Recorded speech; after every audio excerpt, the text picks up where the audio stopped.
ഞങ്ങളുടെ ഒരു കമ്പനിക്കാരൻ തന്നെയാണ്. ഇപ്പോ വണ്ടാനം മെഡിക്കൽ കോളേജിൽ അഡ്മിറ്റാ. അവിടെ പോകണമെന്നും അവനെ കാണണമെന്നും കുറച്ച് പണം കൊടുത്ത് സഹായിക്കണം എന്നൊക്കെ എന്റെ അടുത്ത് പറഞ്ഞിട്ടുണ്ടായിരുന്നു. ഞാൻ അവിടെ തിരക്കി, പക്ഷെ അവിടെ ചെന്നിട്ടില്ല. ഇങ്ങനെ എങ്ങോട്ടെങ്കിലും പോകണമെങ്കിലോ മാറി നിൽക്കണമെങ്കിലോ എന്നോട് പറയാറുള്ളതാ. പിന്നെ ഇത് മാത്രം എന്നോട് എന്തിനാ മറച്ചു വെച്ചെന്ന് എത്ര ആലോചിച്ചിട്ടും പിടികിട്ടുന്നില്ല. എനിക്കറിയാവുന്ന പോകാൻ സാധ്യതയുള്ള എല്ലാ സ്ഥലവും ഈ കുറഞ്ഞ സമയം കൊണ്ട് ഞാൻ തിരക്കി, പക്ഷെ കാര്യമൊന്നും ഉണ്ടായില്ല.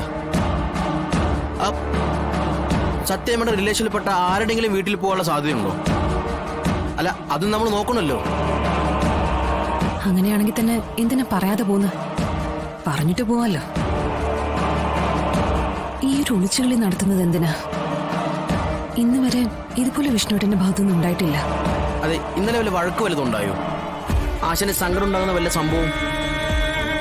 ഏയ്, അങ്ങനെ നീ സംഭവിച്ചിട്ടുണ്ടെങ്കിൽ ആദ്യം എന്നെ വിളിക്കുക. ഇല്ലെങ്കിൽ ആ കടപ്പുറത്ത് പോയി തിരമാലി നോക്കിയിരിക്കും. ഇത് മറ്റെന്തോ ആണ്. ആശൻ എവിടെയോ ലോക്കായിരിക്കും. അതാ ഫോൺ പോലും എടുക്കാത്തെ. മാഡം,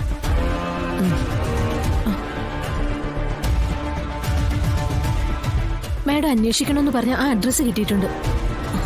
കിട്ടിയോ? എന്നാ നമുക്ക് അവിടം വരെ ഒന്ന് പോവാം.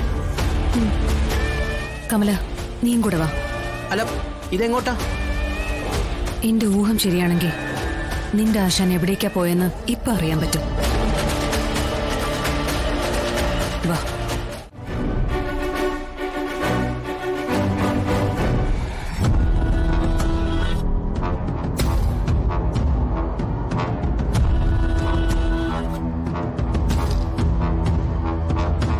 ഇപ്പൊ ബുദ്ധിമുട്ടുള്ളൂ തോന്നുന്നുണ്ടോ?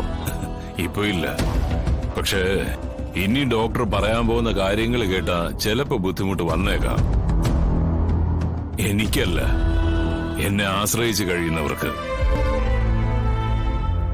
കാരണം അതങ്ങനെയാണ് ഡോക്ടറെ. സൂര്യന്റെ എന്നേക്കുമായിട്ടുള്ള അസ്തമനം ആരും ആഗ്രഹിക്കില്ലല്ലോ. ഏയ്, അത്രയ്ക്കൊന്നുമില്ല. പേടിക്കേണ്ടതായ കാര്യവുമില്ല. ഒരു ചെറിയ പ്രോബ്ലം, പക്ഷെ ശ്രദ്ധിച്ചില്ലെങ്കിൽ അത് മേജർ ആവും. സദാശിവൻ ഡോക്ടറെ, എന്റെ അച്ഛൻ എനിക്ക് പാരമ്പര്യമായിട്ട് തന്നത് സ്വത്ത് മാത്രമല്ല, ഈ അലമ്പ് രോഗവും കൂടിയാ.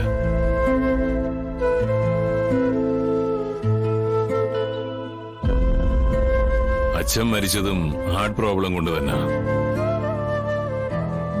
എന്റെ വിസയും വരുന്നത് ഏതാണ്ട് ഈ കാര്യങ്ങൾ കൊണ്ട് തന്നെ ആയിരിക്കുമെന്നുള്ളത് എനിക്കറിയാം.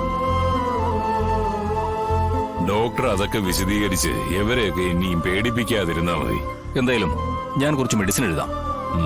പിന്നെ ഉത്തരവാദിത്വങ്ങളെല്ലാം കൂടി തലയിലേറ്റി ഒരുപാട് സ്ട്രെസ് എടുക്കണ്ട. ആവതില്ലാത്തത് കാലിനോ കൈക്കോ ആണെങ്കിൽ വേണമെങ്കിൽ സപ്പോർട്ടായിട്ട് മറ്റൊരു കൈയോ കാലോ വെച്ച് നമുക്ക് അഡ്ജസ്റ്റ് ചെയ്യാം. ഈ ഒരു കാര്യത്തിന് അങ്ങനൊരു സ്റ്റെപ്പിന് ദൈവം തന്നിട്ടില്ലല്ലോ. അത് ഞാൻ പലപ്പോഴും ചിന്തിച്ചിട്ടുണ്ട് ഡോക്ടറെ. എന്തുകൊണ്ടാ ദൈവം മനുഷ്യർക്ക് രണ്ട് ഹൃദയം വയ്ക്കാത്തതെന്ന്. പിന്നീട് അതെനിക്ക് മനസ്സിലായി. ഹൃദയത്തിനുള്ളിൽ നമ്മൾ കുടിയിരുത്തുന്നത് നമ്മുടെ ജീവിത പങ്കാളിയല്ലേ. രണ്ട് ഹൃദയം വെച്ചാ ഇവൻ രണ്ടിലും ഓരോ പെണ്ണുങ്ങളെ കുടിയിരുത്തിയാലോ എന്ന് ദൈവത്തിന് തോന്നി കാണും. വെറുതെ ആവശ്യമില്ലാത്തൊക്കെ പറയാതെ. ആവശ്യമില്ലാത്തോ? ഒരു നെഞ്ചുവേദന വന്നപ്പോ നീ എന്തിനാടി ഇങ്ങനെ ഒന്ന് കണ്ണീര് ഒലിപ്പിച്ചുകൊണ്ട് നിൽക്കുന്നേ? ഡോക്ടർ പറഞ്ഞു കേട്ടില്ലേ? ഇപ്പോഴൊന്നും ഞാൻ പോകുന്നില്ല. നമ്മുടെ മക്കളുടെ രണ്ടുപേരുടെയും കല്യാണമൊക്കെ കഴിഞ്ഞ് അവരുടെ മക്കളെയും കണ്ടിട്ട് ഈ വില്ലന് ഞാൻ തോറ്റു കൊടുക്കൂ. അതുവരെ ഫൈറ്റ് ചെയ്ത് നിൽക്കും. എന്തിനാ ഇങ്ങനെയൊക്കെ പറയുന്നത്? ഡോക്ടർ പറഞ്ഞത് കേട്ടില്ലേ, റെസ്റ്റ് വേണമെന്ന്. ഇനി കാര്യങ്ങളൊക്കെ ശിവൻ നോക്കട്ടെ. അവനും ഇതൊക്കെ പഠിക്കേണ്ടതല്ലേ? എന്റെ അച്ഛൻ പാരമ്പര്യമായിട്ട് ഈ അസുഖം തന്നതുപോലെ ഒരു നല്ല ബിസിനസ് നോക്കാൻ ഏൽപ്പിച്ചിട്ടുണ്ട്. അത് എന്റെ മരണം വരെ നന്നായിട്ട് തന്നെ കൊണ്ടുപോകണം.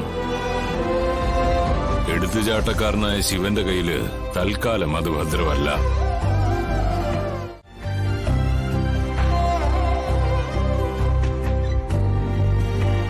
സ്വാമി, ഡോക്ടറെ വിട്.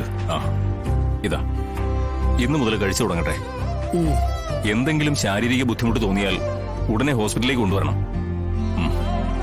ശരി. ശരി ഡോക്ടർ വരൂ.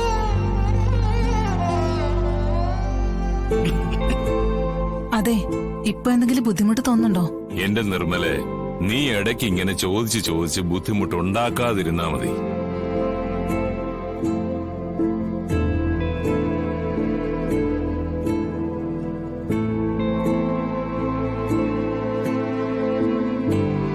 ഹാർട്ട് പ്രോബ്ലം തന്നെയാ.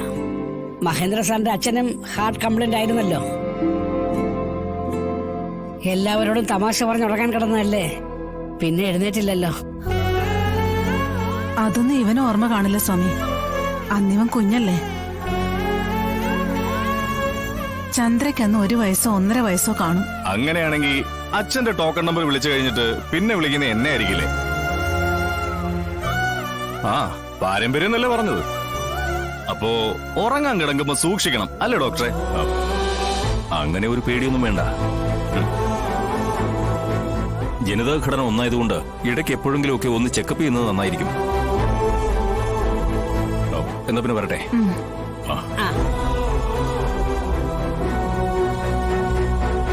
എടാ, ചെറുക്കന്റെ ഒരു നാവ് അല്ലാതെ തന്നെ മനുഷ്യൻ ഇവിടെ തീ തിന്ന് നിക്ക.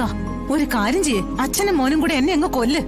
അങ്ങനെ അമ്മയെ നേരത്തെ കൊന്ന ഞാനും അച്ഛനും ചത്ത് വലച്ച് കിടക്കുമ്പോ നെഞ്ചു പൊട്ടുന്ന ഉച്ചത്തേക്ക് അറിയാൻ ആരാ പിന്നുള്ളത്?